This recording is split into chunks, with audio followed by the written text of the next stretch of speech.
¿Qué tal amigos y amigas? Muchas gracias por ese compromiso que tiene usted todos los domingos a ser las 8 de la noche, con Noche sin Tregua y sobre todo con la política con P mayúscula.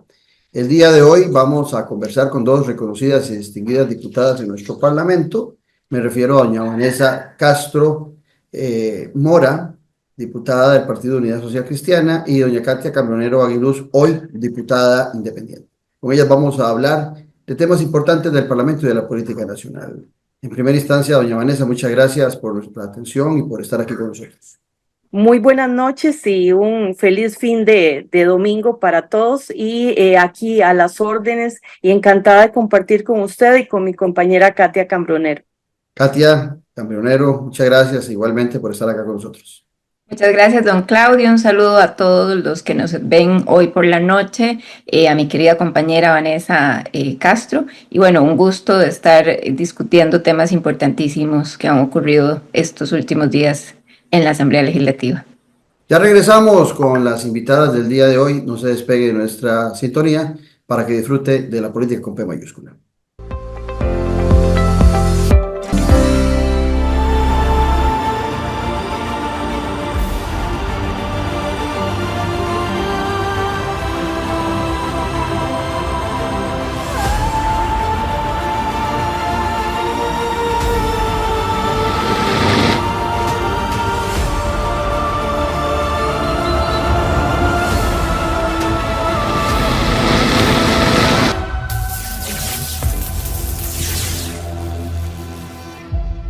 En un mundo donde hoy la conexión con la naturaleza es más importante que nunca, existe un lugar que le invita a desconectarse del ajetreo diario y a reconectarse con su interior.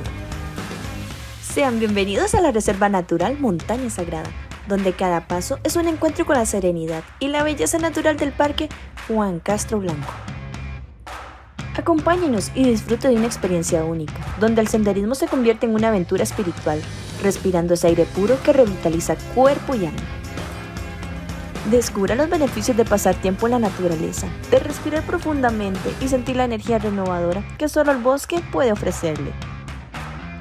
Conéctese con la naturaleza y visite Montaña Sagrada. Les esperamos para explorar y disfrutar de este paraíso natural juntos.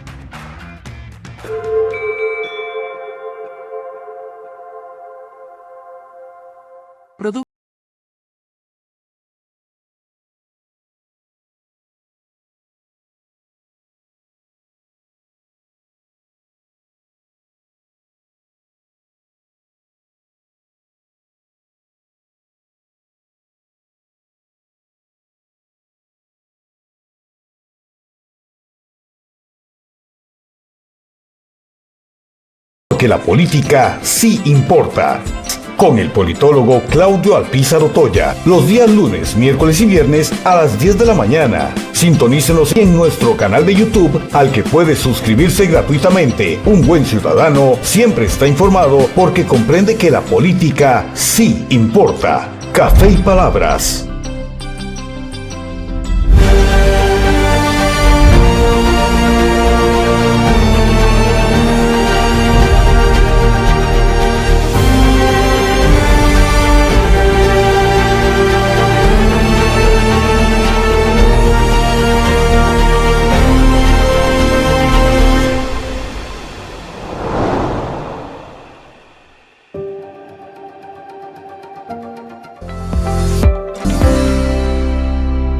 Gracias por continuar con nosotros y vamos al tema de una vez.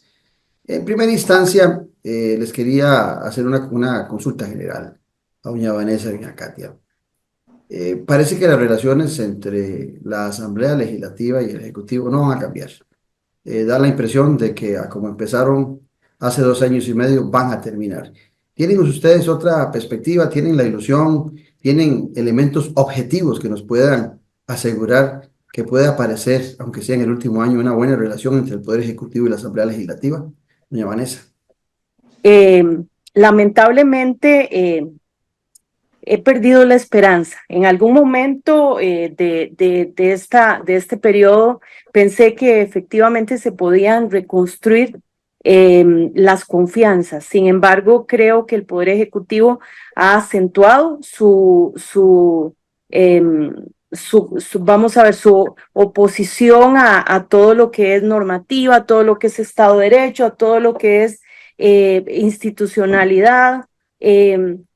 Y con eso, entonces, más bien yo creo que vamos hacia peores momentos si pensamos que estamos próximos a una carrera electoral política. Creo que no va a dejar el Poder Ejecutivo de atacar y no, en ningún momento ha mostrado querer conversar o discutir sobre temas profundos y mucho menos negociar. Así que no tengo mucha esperanza, sin embargo, creo que nos corresponde seguir intentándolo desde cualquier instancia o cualquier... La misma pregunta, doña Katia. Me parece que hay aquí que hacer hay que separar dos elementos, don Claudio.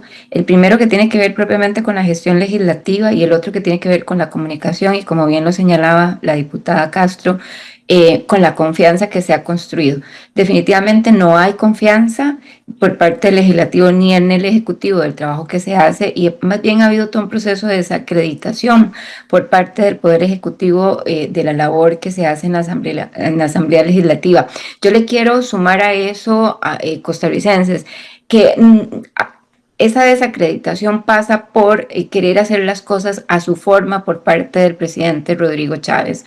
La desacreditación que se hace a los diferentes, no solamente a la Asamblea Legislativa, que hay que sumar también a la Contraloría General de la República, al Poder Judicial, a todo aquello que le signifique a él una barrera para hacer las cosas como él quiere hacerlas, sin ningún mecanismo de control, sin ningún contrapeso político que le permita un mejor manejo de los recursos para los costarricenses. Entonces, desde esa perspectiva, yo sí quiero señalar algo, que en esta convocatoria de extraordinarias, sí hay una agenda un poquito más grande, de convocar proyectos de diferentes diputados de la República. Eso no significa que llegamos a los niveles ideales de convocatoria de una agenda de extraordinarias, pero sin duda no hay una voluntad. Y también quiero decir que los costarricenses, creo que esto es algo que tienen que saber, que los tonos vienen en aumento. Hay un tono muy fuerte de casi una violencia por parte de algunos miembros del Poder Ejecutivo hacia algunas figuras del Legislativo y de otros poderes de la República y otras instituciones. Eso es muy mal, o sea, eso no le conviene al país. Uno tiene en las audiencias a diferentes ministros con un tono de prepotencia y de mala crianza, no queriendo responder preguntas, y eso no construye, ¿verdad?, en nada. Ni tampoco se pueden en los espacios de control político llegar a conclusiones más contundentes, porque se oculta información, se levanta la voz, no quieren contestar en forma concreta, y bueno, eso no está para nada bien, ese tipo de manejos, porque eso se vuelve incontrolable y lo único que hace es utilizar el enojo de algún grupo de costarricenses que tampoco saben controlar el enojo, y lo hacen a través de amenazas, y hasta algunas, pues ya hemos visto que algunos diputados de la República han recibido amenazas de muerte. Hay muchos que reciben, o muchos que recibimos constantemente amenazas de que si nos ven en la calle nos van a golpear. Creo que esa no es la Costa Rica que nosotros estamos acostumbrados, y eso se debe a que hay muchísima incitación al golpe, a la violencia, a la prepotencia, y eso evidentemente es manejado por Rodrigo Chávez, el presidente de este país, y también por algunas diputaciones del oficialismo. Que acaban ustedes de plantear. Yo he notado personalmente que un instrumento muy utilizado por el Poder Ejecutivo en la relación que tiene con la Asamblea Legislativa, con la Corte Suprema, con la Contraloría, es la intimidación a esos poderes. Eso es un instrumento, y esa intimidación también está en buscar el descrédito de esas instituciones en aras de lo que decía doña Katia, de volcar a algunos ciudadanos, con todo respeto, que manejan mucha ignorancia de algunos temas, de volcarlos violentamente contra ustedes y contra otras personas de los diversos poderes de la República y de las instituciones. El jueves pasado, en estas actividades que se han desarrollado en el Poder Ejecutivo en busca de generar ayuda para la gente que la está pasando mal por el temporal que estamos viviendo. El presidente fue atrevido en el sentido de achacarles a ustedes ante la comunidad de Cotobrú, si no me equivoco, de que ustedes se oponían a la distribución de alimentos donados por El Salvador.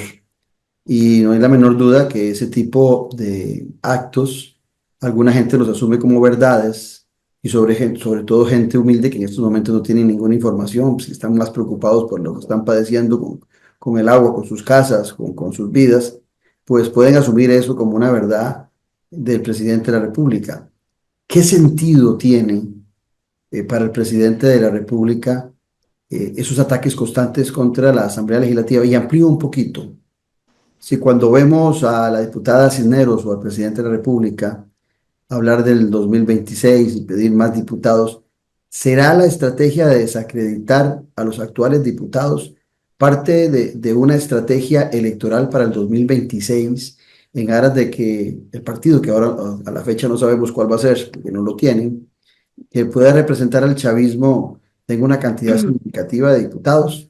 Y les amplío todavía un poquito más, porque esa fue, hablando de la visita del presidente de El Salvador, Bukele, esa fue la estrategia que utilizó el presidente Bukele al inicio de su gestión, en sus primeros años, con la diferencia de que en El Salvador hay elecciones de diputados a medio periodo, pero era constante que el presidente Bukele le pasara factura a la Asamblea Legislativa, a la Corte Suprema de Justicia, que no lo dejaban hacer nada, lo cual es permanente en este gobierno, para buscar posteriormente, como lo logró, una mayoría en la elección de diputados a medio periodo y las consecuencias que ha habido la institucionalidad salvadoreña. Les dejo ese marco para oírlas a ambas. Vanessa. Claro, bueno, es parte de esa confrontación permanente y quiero señalar en la misma línea que veníamos que esa confrontación va en aumento, va en escalada y la prepotencia y el egocentrismo del presidente lo lleva a ese tipo de manifestaciones aprovechando el dolor ajeno. Eso es lo que es algo inconcebible. Evidentemente estamos en una emergencia, hay gente con grandes necesidades y él aprovecha esa situación para decir incluso mentiras en lo que corresponde al papel de los diputados y lo que corresponde incluso, qué sé yo, hizo aseveraciones de que había diputados que decían X y Y, mintiendo frente a las personas de una manera descarada. Eso solamente puede ser de una persona egoísta y que solo piensa en sí mismo.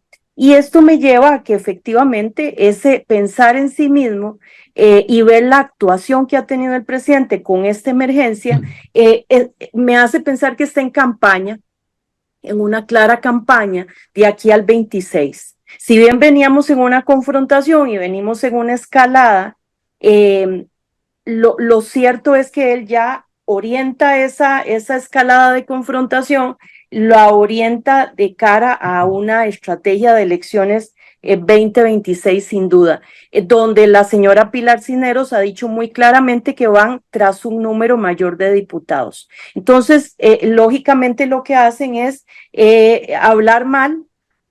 Y hay algo importante que hay que señalarle a los costarricenses. Los diputados tenemos una función, el Poder Ejecutivo tiene otra función y la función del Poder Ejecutivo es estar allá en la acción concreta, viendo a ver cómo atiende a las víctimas. Esa es la labor del Poder Ejecutivo, no es la labor de la Asamblea Legislativa. Nosotros hacemos leyes y lógicamente ejercemos control político. Vemos, vamos a ver, esto es, vemos por la gente, pero desde otro punto de vista y de otra manera. Sin embargo, vuelvo a lo mismo, el presidente ha centrado su acción en un individualismo, incluso ni siquiera con el resto de su gobierno, sino que él centra toda la acción, él creo que él admira a Bukele tremendamente, pero olvida que las circunstancias de este país son absolutamente diferentes. Tienen un ejército tienen, el mismo Bukele ha reconocido 8,000 personas que pueden estar en la cárcel sin el debido proceso, sin las garantías, y cuando hablamos de garantías hablamos de un abogado, de un proceso. Podrían ser nuestros hermanos, nuestros hijos los que están en la cárcel sin un proceso y sin posibilidad alguna de quien los defienda. Esa es la realidad salvadoreña. Muy bueno muchas cosas, pero lo cierto del caso es que no es el modelo costarricense, y el presidente lamentablemente quiere eso y se comporta como tal. Él quiere guardaespaldas, carros detrás de él, grandes ametralladoras, quieren demostrar un poder que no es propio del Estado costarricense. Katia, la misma consulta. Sí, evidentemente yo voy a hacer, mi querida compañera es muy diplomática, yo sí voy a decir que están en campaña política desde que ingresaron al gobierno. O sea, es que este gobierno no ha hecho absolutamente... Yo he hablado que está en la tercera ronda electoral. Sí, o sea, es que no han hecho absolutamente nada, disculpen, o sea, los costarricenses, algunos costarricenses creen que este gobierno ha hecho nada. Ha hecho algo, no ha hecho absolutamente nada en beneficio de los costarricenses. Y si uno quiere irse a las cifras macroeconómicas, que era su estandarte, vemos una disminución en los ingresos totales del país y un aumento de un 9% en el gasto. O sea, ni siquiera el que fue ministro de Hacienda del gobierno PAC puede administrar la hacienda del Estado adecuadamente. A los costarricenses se le ha aumentado un 24%, la electricidad ha aumentado el arroz casi un 10%, ha aumentado los frijoles casi un 5%, o sea, a ver, las medicinas han aumentado cerca de un 3%, y estos son números de las realidades, y entonces hablan de cifras que no hay inflación, pero lo cierto es que a todos nos está costando mucho más vivir en este país, y le sumo a eso que no hay generado cambios estructurales que vengan a posibilitar cambiar las grandes demandas que hace el presidente Rodrigo Chávez. Él dice que no lo dejamos administrar porque la Asamblea Legislativa no le aprueba proyectos. ¿Cuáles proyectos quiere que le aprobemos? Si no presentan proyectos apropiados. O que la Contraloría General de la República tiene un sistema de compras que no le permite agilizar los procesos. ¿Cuáles procesos quiere agilizar? Una marina. O sea, que en concreto, ¿cómo se llama? Ciudad-gobierno, que evidentemente eso es un tema importante, pero eso es realmente contundente para mejorar la calidad de vida de los costarricenses, don Claudio. O sea, es que yo le cuestiono muchísimo esas cosas. ¿Y cuáles han sido los proyectos que ha presentado para mejorar el sistema de contratación en este país? Ninguno, todos son un verdadero fracaso, empezando por los famosos referéndum y las leyes jaguares que ha presentado, que no han servido nada más que para seguir motivando un show mediático de desacreditación. Todo lo que hay aquí es una manipulación para lograr el poder per se. Vea, yo solo quiero dar un ejemplo a los costarricenses: la ruta del arroz. La ruta del arroz fue otro estandarte y promesa de la administración Chávez, para mejorar las condiciones de los costarricenses. ¿Quién fue el mayor beneficiario de la ruta del arroz? Su financista de campaña. Es que esa es la realidad. Al costarricense le aumentó el arroz un 8%. Tenemos más de 500 productores que han tenido que dejar la actividad. Tenemos al sector en crisis. Entonces, ¿a quién beneficia las acciones del presidente Rodrigo Chávez? A su grupo cercano. A él no le importa a los costarricenses. Y entonces hace todo un despliegue mediático que para él es muy fácil hacerlo. Yo quiero decir aquí que es muy complicado para nosotros, que somos 57, que estamos manejando una comunicación de las agendas que cada uno tiene, a manejar una agenda única que ha tenido el presidente Rodrigo Chávez, que es buscar seguir en el poder.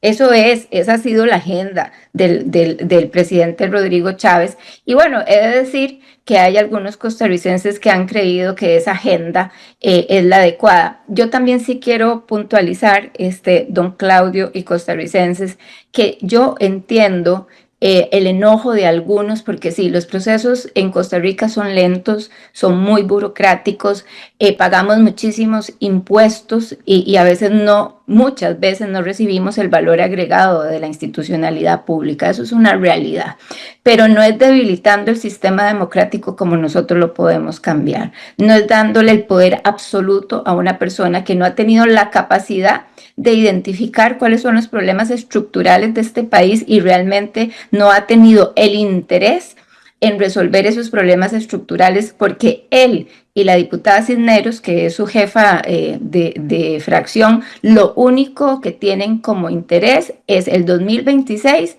tener la suficiente cantidad de diputados para hacer lo que quieran con la Constitución Política de Costa Rica. Y pueden ver el foro que la diputada Cisneros, yo no sé si ya hizo o no hizo, donde habla de cómo cambiar la Constitución en este país. Entonces yo digo, cuidado, ¿verdad? Cuidado, porque los discursos de este tipo lo único que generan es que nos desorientemos de cuáles son las realidades y necesidades que tiene el país y no una figura presidencial. O sea, que son dos cosas diferentes. O sea, ¿cuál es el interés que él tiene versus el interés que nosotros tenemos como país? Y por supuesto, se encuentra una figura como el presidente de El Salvador, A eso iba. que en realidad a mí hasta que me da pena, discúlpeme, o sea, totalmente intrometido en la política nacional. Es que A eso quería llegar. es una barbaridad y una falta de respeto lo que Me parece hicieron. muy, muy oportuno su comentario. Creo que la diplomacia en cualquier país del mundo, lo primero que plantea en una visita oficial es el respeto al sistema de esa nación, a no meterse en lo que no le corresponde a un presidente de otra nación, dando instrucciones sobre cómo deberían comportarse los poderes de la República en relación a su homólogo en el país que visita. Eso me pareció a mí, a todas luces, tal y como usted lo plantea, una falta de respeto total.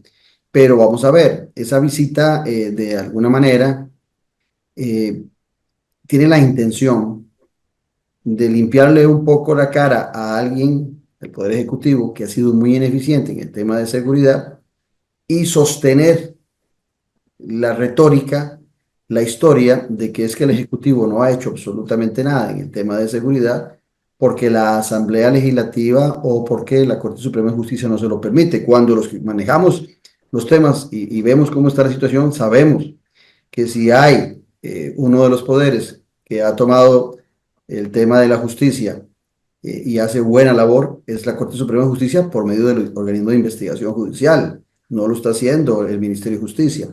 Y también es cierto que ustedes no le aprobaron unos proyectos que el presidente ha presentado porque eran adefesios, pero los mejoraron enormemente, los aprobaron y pasaron semanas en el escritorio sin que el presidente lo Lo firmara. firmara. Entonces, el daño no se le hace, no se lo hace al Poder Ejecutivo, perdón, al Poder Legislativo o a la Corte Suprema de Justicia, Vanessa. El problema se lo hace en esa tontería de manejar los temas como los está manejando en general al país y a la sociedad costarricense, que sigue en un nivel de inseguridad total, pero no hay la menor duda, después de oírlos, que el acuerdo de un presidente que venía perdiendo popularidad, como el Rodrigo Chávez, era traer a alguien que es muy popular y que de alguna manera también justificara la ineficiencia que ha tenido él en el tema de seguridad en nuestro país. Efectivamente, efectivamente. Recordemos que el presidente Chávez venía presentando una mala imagen frente a los costarricenses con el tema de Gandoca, con el tema del manejo de la Caja Costarricense del Seguro Social, y definitivamente la póliza, las famosas pólizas estas que son una barbaridad, habían calado también en los costarricenses. Mucho costarricense entendió con estos tres grandes problemas que el gobierno definitivamente había perdido su rumbo.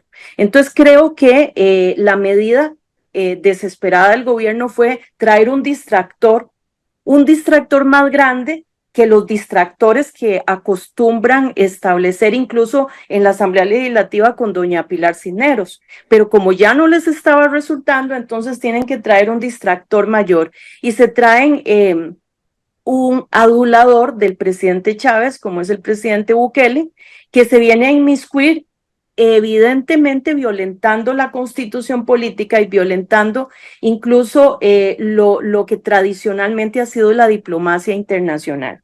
Me parece que que efectivamente aprovechan el tema de la seguridad, pero mal aprovechado, porque deberían estar tomando como ejemplo las cosas importantes de seguridad, pero lo que están haciendo es, vamos a ver, tomando eso como una justificación para inmiscuirse en otro tipo de temas que definitivamente tampoco, con todo el respeto debido, el pueblo salvadoreño o el gobierno salvadoreño es el gran ejemplo. Empezando por la parte social. Salvador, el señor Bukele, que vaya a solucionar mucho de la parte social de Salvador, pero que no nos venga a decir a nosotros en un momento donde la parte social está descuidada. Recordemos que esta semana se presentó el Estado de la Nación. Esto para que no digan que somos los diputados los que estamos señalando esto de la confrontación del presidente y todos los problemas que hemos señalado a lo largo de meses. El Estado de la Nación es muy claro en que tenemos problemas seriosísimos. Eso que yo llamo el contrato social costarricense, que es seguridad ciudadana, educación y salud, están definitivamente en problemas. La seguridad ciudadana, el Estado de la Nación señala que un 27% aumentó la violencia en los últimos años. Eso es extremadamente grave. Pero también nos dice que la educación está absolutamente en una situación crítica y de emergencia, y que la confrontación alcanza niveles que nunca antes se habían alcanzado, atentando o poniendo la democracia en juego. No debemos dejar de lado esta situación. Y pues ante todo esto, ¿qué es lo que hace el presidente Chávez? Traernos un distractor. Siguiendo aquello de pan y circo que conocemos en la historia. Pero para nada, y es que para nada, cuando uno le pregunta a una persona qué es lo que ha hecho el presidente Chávez o el gobierno de Chávez, no ha hecho nada. Pero vamos a ver, Absolutamente. esa frase que usted decía, en el caso del presidente Chávez, no es pan, sino que es solo circo, porque Absolutamente, los absolutamente. problemas en las zonas rurales y las zonas costeras siguen siendo enormes en pobreza. A eso iba, que nos faltaba precisamente el pan, porque nosotros no podemos obviar el deterioro en la parte social, el deterioro en las becas, el deterioro en el empleo. Nos muestran cifras que no cuadran y que vamos a ir demostrando que son falsas también en bajar la pobreza. Y bueno, la realidad impera y creo que se ve muy claramente y la sienten los costarricenses en los bolsillos. Y frente a eso, cierro, frente a eso, el gobierno no tiene rutas, no tiene una ruta, no tiene una política clara, no tiene una línea clara de cómo tratar los problemas y ya se le acabó casi el gobierno. Falta año y 3 meses. Doña Katia. Yo creo que sí tiene una ruta clara. Su ruta es las elecciones del 2026. O sea, eso es su objetivo y eso... Sin partido y sin candidato, claro. Yo tengo dudas si no tiene ya el partido, pero bueno, eso puede ser otra discusión de otro espacio. Creo que sí lo tiene y su perspectiva siempre ha sido eso, no el beneficio del país, sino su perspectiva siempre ha sido no nos deje con la inquietud. ¿Cuál piensa usted que es? No sé, son muchos los que hay que podría tomar o volver a colonizar. Entonces, ahí hay muchísima posibilidad para él, porque para algunos partidos políticos resultó demasiado interesante ver al presidente de El Salvador y fue casi como que bajara del cielo. El presidente de El Salvador, un presidente evidentemente que va en contra de todas las garantías individuales. O sea, a mí me sorprende cómo un país demócrata como este país, un país que respeta los derechos humanos y respeta sobre todo las libertades, le puede rendir siquiera un homenaje a una persona que ha atropellado todo el sistema democrático de otro país. ¿Se pusieron ustedes a recibirlo en la Asamblea Legislativa o fue parte del show del presidente cuando dijo que no lo iba a llevar ni a la Asamblea Legislativa ni a la Corte Suprema de Justicia? ¿Se los plantearon en algún momento? creo que todo esto es un show. No sé si El, no sé si el presidente de la Asamblea, perdón, realmente dijo que no lo recibía. Yo no lo tengo claro, no he hablado perdón, con... ahí aporto que el presidente Arias sí aceptó recibirlo en la Asamblea y el presidente de la Corte Suprema de Justicia también aceptó recibirlo en la Asamblea. ¿No Pero sería, cuando ya Vanessa y doña Katia, de que si se daban esos dos actos era una forma de validar de a ambos válida, poderes si y eso se no le dieron, servía a Rodrigo Chávez? Yo la estrategia muy clara fue vamos a ver, promocionar que la Asamblea o la Corte lo recibiera porque creyeron que iban a decir que no.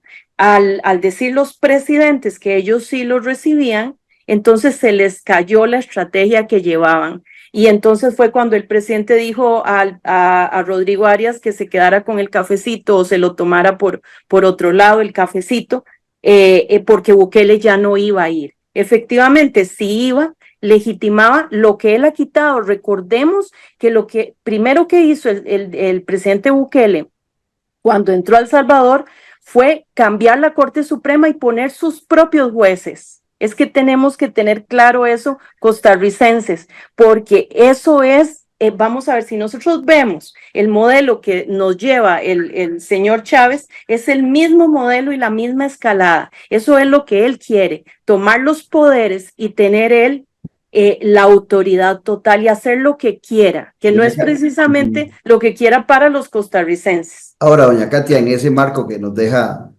doña Vanessa, no es lo mismo la democracia en El Salvador, que nunca ha sido democracia, que siempre ha aparecido en el lugar del 100 para abajo, que la democracia costarricense, que siempre aparece en el top 20 de las democracias plenas del mundo, en el lugar número 17, superando a naciones como Reino Unido, como España, como Francia, por uno, por dos puestos, pero no es lo mismo, y no es lo mismo la institucionalidad nuestra que se ha visto sacudida, pero ha reaccionado a una institucionalidad que fue fácilmente manipulable por el presidente Bukele, no es lo mismo. Claro, eso decíamos también, don Claudio, en Venezuela. Recuérdese que Venezuela era de las democracias plenas para todo el mundo. O sea, nada más lo digo, evidentemente uno lucharía para que eso no ocurra, pero toda la campaña montada por parte del presidente Chávez es justamente para debilitar el sistema democrático y empoderarse y lograr hacer lo que Nada él más quiere hacer. un detallito o un detallote. En Venezuela hay ejército, aquí no hay. Claro, pero también cuidado, si eso no es un tema, ingresar un ejército, aunque no lo quisieran decir, un ejército extranjero en nuestro país sin pasar por un proceso de autorización. Y discúlpenme, agradezco el apoyo del pueblo salvadoreño porque siempre hemos estado agradecidos en la Asamblea Legislativa, pero Costa Rica para el proceso de solicitud de ayuda humanitaria, don Claudio, y esto no se ha conversado, se siguen protocolos. Hay un protocolo establecido en el SICA. Y ese protocolo establece que la ayuda humanitaria se solicita cuando se ha sobrepasado la capacidad nacional. Y eso no había sucedido, ni Y siquiera, eso ni no, ni siquiera se había siquiera... declarado emergencia nacional. Pero le sumo a esto, don Claudio, se solicita cuando se sobrepasa la capacidad nacional. La ayuda humanitaria tiene que ser autosostenible. ¿Qué significa? Tiene que venir con su propia alimentación, con su propio transporte y con sus propios espacios para el hospedaje, o sea, sus tiendas de campaña. Tiene que venir con las capacidades técnicas que la emergencia requiere, con los expertos que se requieren, porque si usted trae ayuda humanitaria que no es de la expertise que se necesita, lo que se convierte es en un problema operativo. Y además usted tuvo que haber identificado en cuáles zonas y cuáles eran los procesos de esa ayuda humanitaria, porque en realidad usted no puede venir a establecer elementos de ayuda humanitaria sin tener claro cuál es lo que el país necesita. Eso no se dio, no se cumplió ninguno de esos pasos, ninguno. Se atropelló el proceso, tanto así que se atropelló el trabajo tan profesional que hacen nuestros cuerpos de socorro, Cruz Roja, Cuerpo de Bomberos, los mismos gobiernos locales, la misma policía. Costa Rica es muy sólido en materia de atención de emergencias. Pero en esa campaña que decías vos hace un rato de que han dado el presidente, él mismo se encargó de repartir paquetes, como hacían antes algunos políticos en campañas electorales, viendo latas de zinc y dando diarios a la gente. Don Claudio, pero Lo hizo además, como cosas desde tan el absurdas, disculpen, como haber contratado una cimarrona para que ingresara el cuerpo humanitario. ¿Cuándo se ha visto eso en este país? Nunca, o sea, eso es una barbaridad. Las cimarronas son para eventos de alegría, cuando el corazón y la Claro, mente está muy contento. En momentos de tristeza no son oportunos. o sea, pero entonces ahí es donde, perdón, Sí, es que eso de la cimarrona, o sea, sí, entonces perdón, ahí es es que donde, no puedo yo con esas cosas, sí, absolutamente. ahí es donde es evidente que lo que hay es toda una campaña muy bien orquestada con fondos del país, con fondos de Costa Rica, con el sufrimiento de los costarricenses. Así Que es. solo ver el video de un presidente diciéndole, tratando de entregarle a una persona que tiene su casa inundada, diciéndole, ¿usted quiere que yo vote esto? Porque los diputados quieren que yo vote esto. O sea, es una barbaridad. Es una falta de respeto, es una falta de humanidad. Eso es de un ser humano que no tiene corazón, que lo único que busca. Y la persona que iba a recibir el paquete viendo con unos ojos de necesidad ese paquete. O sea, No, es indignante. Perdón que vamos a ver, yo pienso que los costarricenses tienen que ver la intención del presidente Chávez. O sea, aquí se dibujó de cuerpo entero cuando, aprovechando una situación frágil y de vulnerabilidad, el presidente Chávez lo que se atreve es a mentir en lo que corresponde a que un diputado había dicho que la comida y no es porque fuera un diputado, cualquier cosa. O sea, el presidente Chávez no tenía derecho a usar a un ser humano que tenía enfrente vulnerable y una situación tan seria para mentir. Y eso los costarricenses tienen que abrir los ojos. Yo quería nada más agregar a lo que la compañera estaba señalando, que existe el manual de Costa Rica para la recepción, tránsito y envío de la asistencia humanitaria y técnica internacional de situaciones de desastre o emergencia.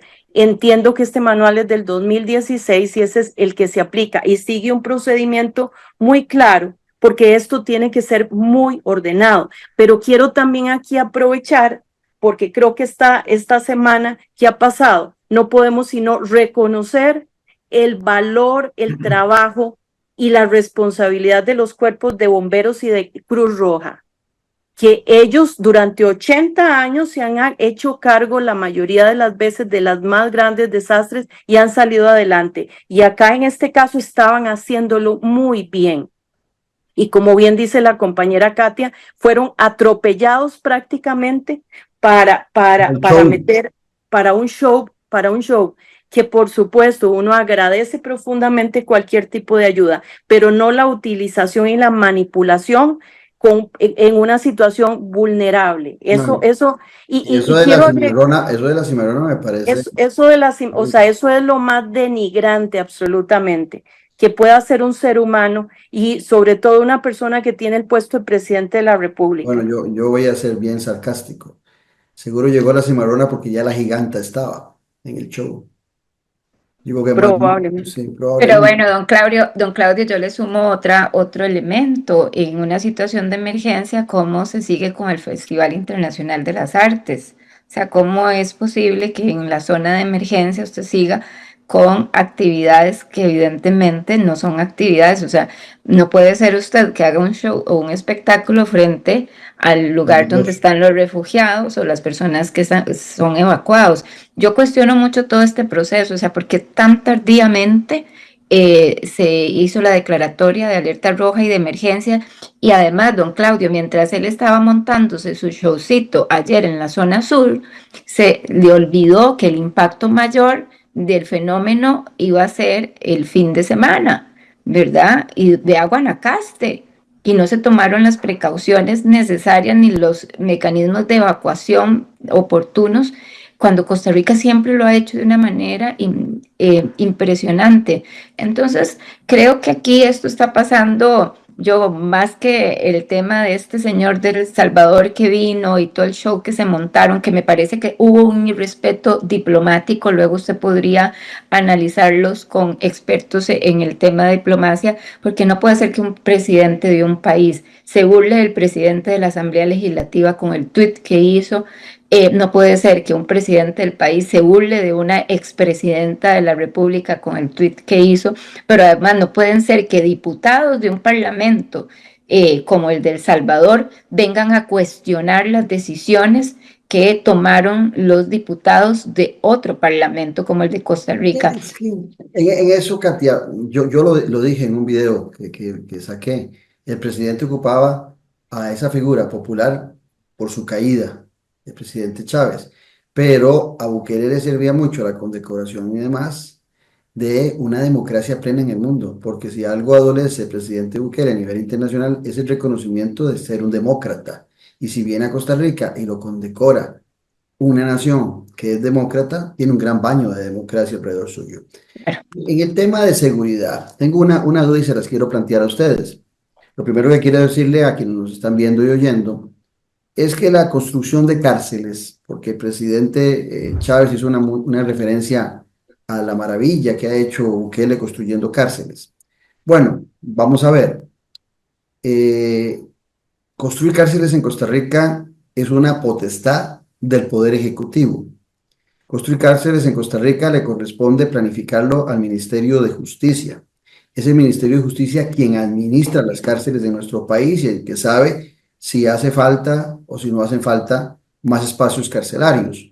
La pregunta viene por acá. Ustedes van a tener que analizar durante estos meses, o ya lo han analizado, el presupuesto nacional de la República para el próximo año. ¿Viene algo del presidente Rodrigo Chávez o del ministro de Seguridad donde planteen un presupuesto o donde estén pidiendo un crédito para generar más espacios carcelarios?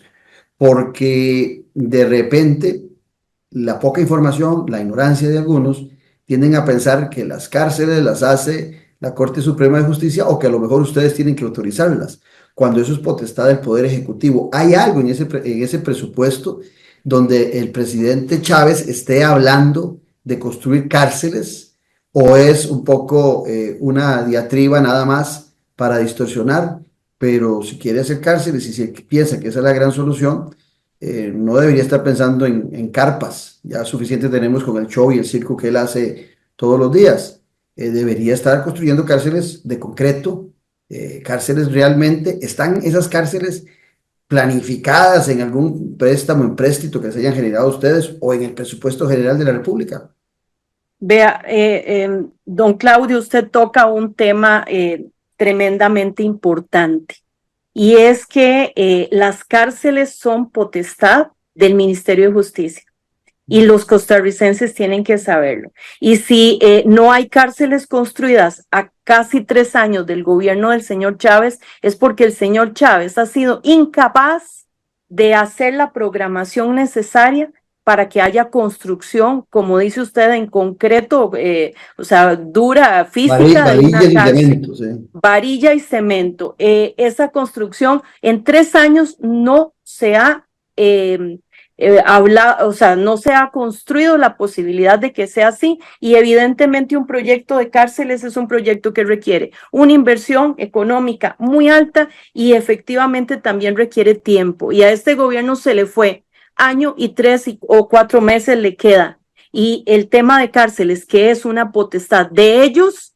no lo han movido. Ahora, han hablado de carpas y ahora volvió otra vez con el tema de la traída de este señor de Salvador, volvió a hablar de carpas. Las carpas ya está muy claro que no son una solución real para la contención vamos, carcelaria, que las carpas son otro tipo de soluciones. Sin embargo, a mí me suena, y perdón por ser franca, la compañera dice que soy muy diplomática, yo trato de ser muy equilibrada en mis comentarios, porque yo quiero decirle a los costarricenses, no es un sentimiento político el que me mueve, sino una preocupación y un sentimiento por mi país. Entonces trato de ser muy equilibrada, pero sí tengo que decir que el tema de las carpas a mí me suena a negocio. Y eso vamos a tener que poner 4 ojos definitivamente sobre este tema. Y quiero decir otra cosa, cuando se habla de cárceles para contener la delincuencia, se debería estar hablando de educación. Y yo le pregunto a los costarricenses, si el presidente Chávez está hablando de educación cuando tenemos una crisis educativa la más grande que hayamos podido tener en infraestructura, en contenidos, en currículo, nuestros niños no saben leer, no saben hacer un proyecto con claridad, están saliendo de la educación secundaria sin estar preparados para la universitaria.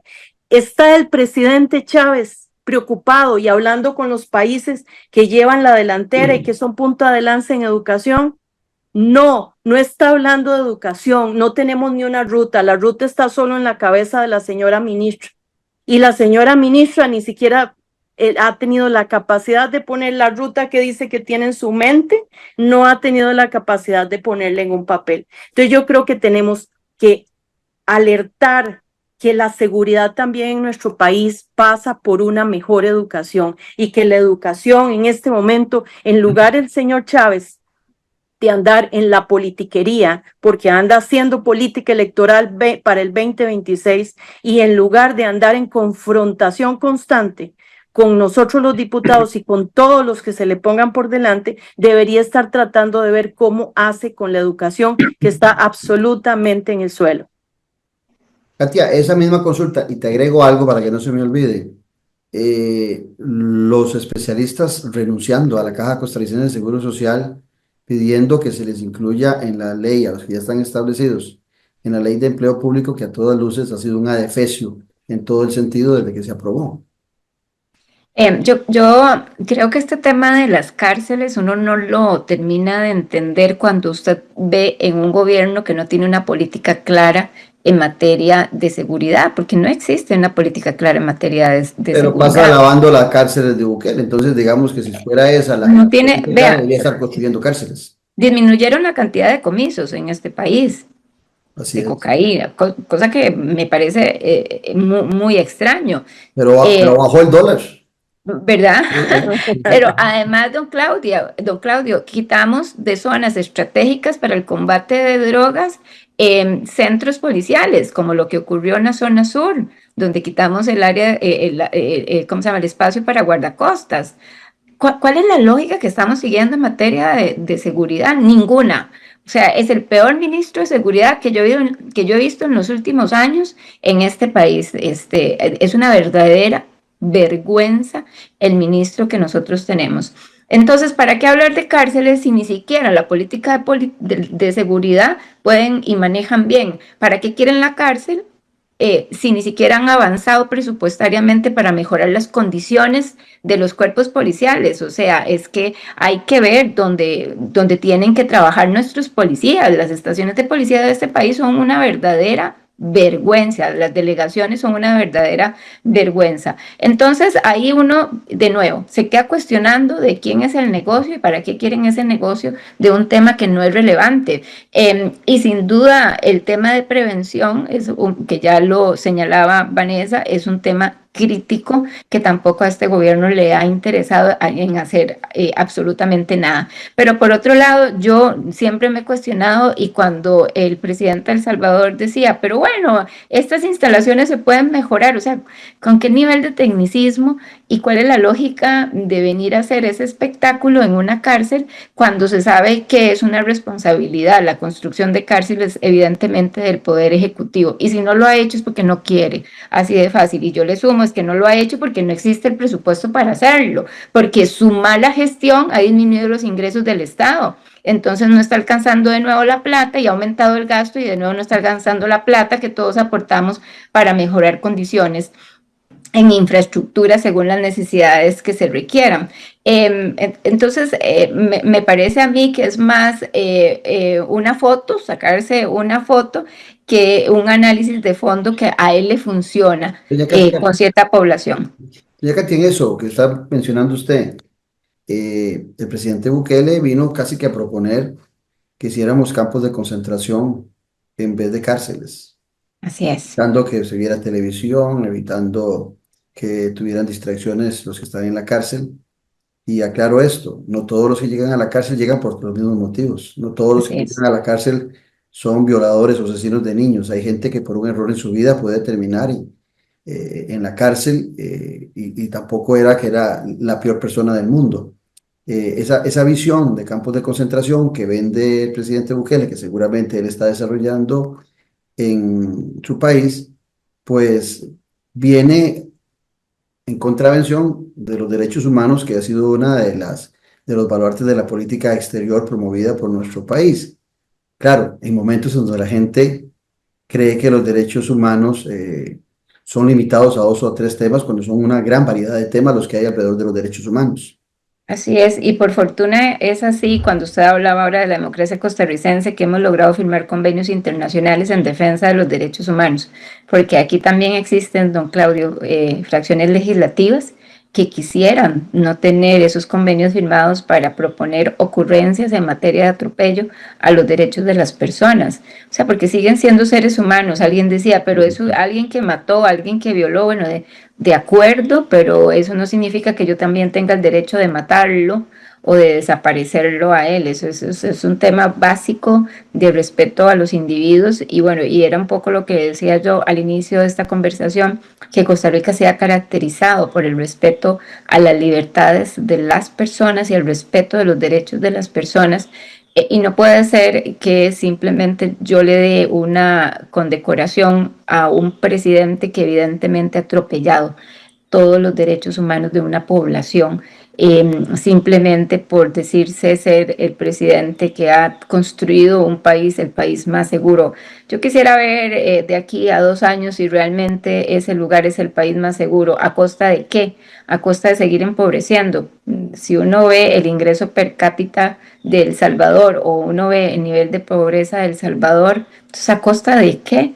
Esas figuras se entronizan, ¿verdad? Se vuelven fuertes a costa de todas las personas que viven ahí. Entonces, me parece que este es un tema Con la mitad de la delicado. población salvadoreña viviendo en los Estados Unidos de América, ¿no? Exactamente, viviendo de las remesas, un 30% de pobreza.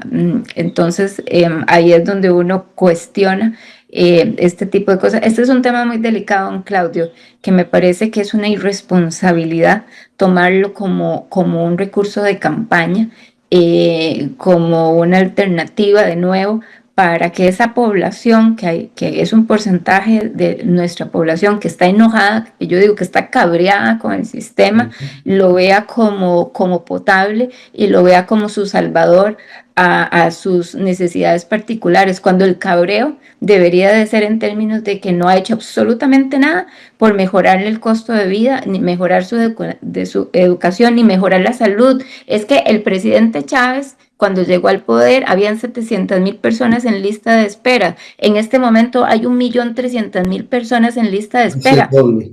Ese es el indicador de la gestión de Rodrigo Chávez.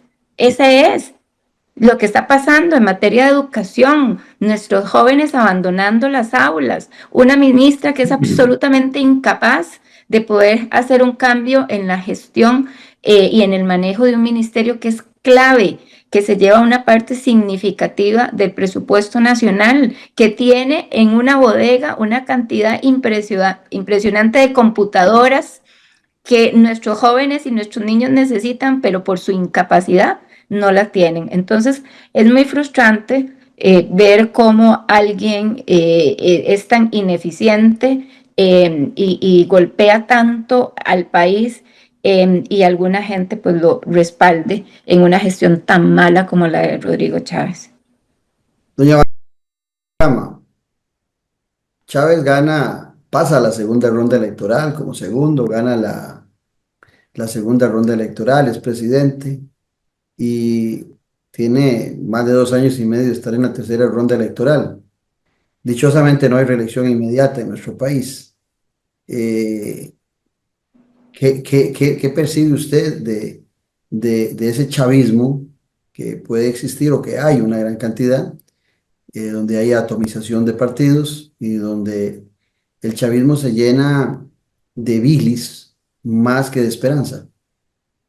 Vamos a ver, hay algo claro y es que el chavismo se alimenta del resentimiento, del rencor y de la ignorancia de muchas personas. Ahora, el país ocupa muchísimas cosas, efectivamente, y hay gente que tiene razón de sentir frustración o de sentir resentimiento. Eso sin duda es claro. Pero la opción no es el populismo del señor Chávez, la opción no es la mentira, porque yo quisiera que los costarricenses entendieran que el presidente Chávez miente y miente descaradamente y mienten a su alrededor muchos de los que están con él. Y digo muchos porque sé que hay gente alrededor de él que sí es honesta y que le incomoda la forma en que el señor Chávez miente. Pero bueno, tienen el problema de que se quedan ahí, consintiendo de alguna manera esa barbaridad de mentiras que se presentan. Y entonces es donde el costarricense tiene que analizar qué ha hecho verdaderamente en los grandes temas el presidente Chávez, y no ha hecho absolutamente nada. Y por el contrario, podríamos decir popularmente que está dejando nuestro país como si fuera, si nuestro país fuera un carro, nos lo está dejando en tucas, sin llantas, bueno, tampoco sin parabrisas, sin vidrios. O sea, nos está dejando un país donde la seguridad no ha mejorado, va empeorando. Nos ha dejado un país donde la narcotráfico está más grave que nunca, donde somos número uno en muchas cosas en materia de narcotráfico. Nos está dejando un país con una deuda con la caja de $1 millón más, o sea, ya se deben 3 o 4 millones de dólares. Nos está dejando un país con una educación en cero casi, donde no, es que lo de la educación a mí me saca de balance, porque realmente es lo que nos ha dado el plus para seguir siendo Costa Rica como ha sido, y que nos hemos sentido orgullosos de no tener un ejército físico de soldados y tener un ejército de maestros, pero esa educación nos la están doblegando. Entonces yo creo que definitivamente los costarricenses son los que tienen que analizar, ponerse la mano en el corazón, y yo le pido mucho, sea Dios o sea la fuerza que la persona crea, que tome nuestro país y que verdaderamente esa democracia de la que hemos gozado y que nos ha llevado incluso a algunos como mi persona a crecer y poder tener una carrera y salir de una condición particular, la movilidad social, pues que sigamos teniendo un país como esos hacia adelante. Tu cierre, Katia. Sin duda, Costa Rica está en una situación compleja, muy compleja políticamente. El enojo de las personas es justificable en términos de la reacción del sistema para su propio beneficio. Más una cosa es que ellos estén molesta con el sistema, pero no con la democracia. Correcto. Hay que tener muchísimo cuidado de traducir ese enojo de una forma, o canalizar ese enojo de una forma diferente, haciendo un análisis mucho más exacto y oportuno de las personas que pueden llegar a ocupar posiciones políticas de toma de decisión. La participación de los costarricenses en forma más masiva en las votaciones es indispensable. El abstencionismo no está ayudando a cambiar el sistema, más bien lo que hace es empeorar el sistema.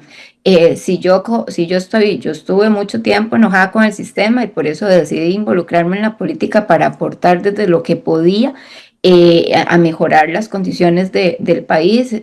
Hacerlo no es fácil, pero prefiero hacerlo a creer que derribando los sistemas yo puedo generar un cambio. Cuidado con eso. La libertad es uno de los elementos más significativos que tenemos como seres humanos. Perder la libertad es perder todo, perder cualquier condición. Y aquí en estos discursos, en el fondo es una pérdida de libertad para que alguien tenga el poder supremo de hacer lo que quiera en un país, y eso nosotros no estamos acostumbrados a hacerlo. Así que me parece que hay que tener cuidado. Yo veo muchos partidos políticos cediendo a estos discursos de enojo y siendo un facilitador a este estilo chavista. Y me parece que hay que evidenciarlos también en algún momento, porque pues también lo que andan buscando es un rédito o interés particular. Quien no defienda la libertad no puede llamarse demócrata. Quien no defienda la libertad no debería de ocupar puestos de toma de decisiones, porque lo que va a hacer es básicamente trabajar para su propio interés, porque es que yo no puedo concebir, don Claudio, a alguien que se llame demócrata o que no respete los derechos de los demás y que no respete la libertad de los demás y que no quiera conceptualizar un modelo de pesos y contrapesos que es fundamental para el diseño de una construcción de una sociedad mucho más equilibrada. Entonces, pues bueno, vamos a ver qué tal y hay que seguir trabajando para que eso no ocurra. Yo cerraría recordando en uno de mis programas, en este programa, en una ocasión a Pilar Cisneros cuando hacía referencia y le decía a los costarricenses que había que cuidar el país porque cuidado, podíamos tener un Chávez en el gobierno, haciendo referencia a lo que sucedía en Venezuela. Y hoy me da la impresión de que no solamente lo advirtió, sino que lo apoya hoy en día la diputada. Así es. Muchas gracias a doña Vanessa Castro y a doña Katia Cambronero, pero sobre todo a ustedes por habernos acompañado en ese compromiso que tiene todos los domingos con la política con P mayúscula. Los espero de hoy en 8 días y hasta tanto, un fuerte abrazo. Muchas gracias. Gracias.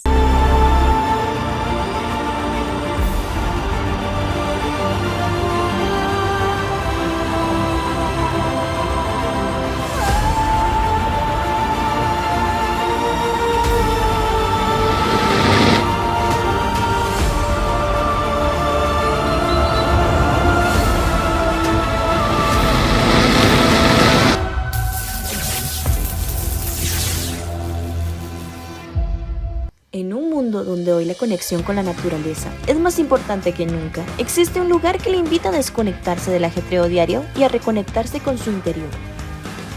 Sean bienvenidos a la Reserva Natural Montaña Sagrada, donde cada paso es un encuentro con la serenidad y la belleza natural del Parque Juan Castro Blanco. Acompáñenos y disfrute de una experiencia única, donde el senderismo se convierte en una aventura espiritual, respirando ese aire puro que revitaliza cuerpo y alma. Descubra los beneficios de pasar tiempo en la naturaleza, de respirar profundamente y sentir la energía renovadora que solo el bosque puede ofrecerle. Conéctese con la naturaleza y visite Montaña Sagrada. Les esperamos para explorar y disfrutar de este paraíso natural juntos.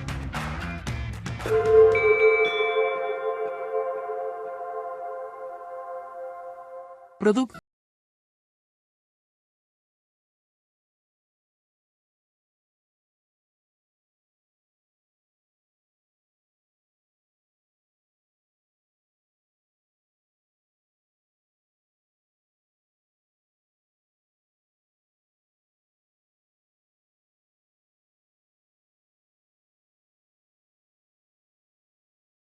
La política sí importa. Con el politólogo Claudio Alpizar Otoya, los días lunes, miércoles y viernes a las 10 de la mañana. Sintonícenos en nuestro canal de YouTube, al que puede suscribirse gratuitamente. Un buen ciudadano siempre está informado porque comprende que la política sí importa. Café y palabras.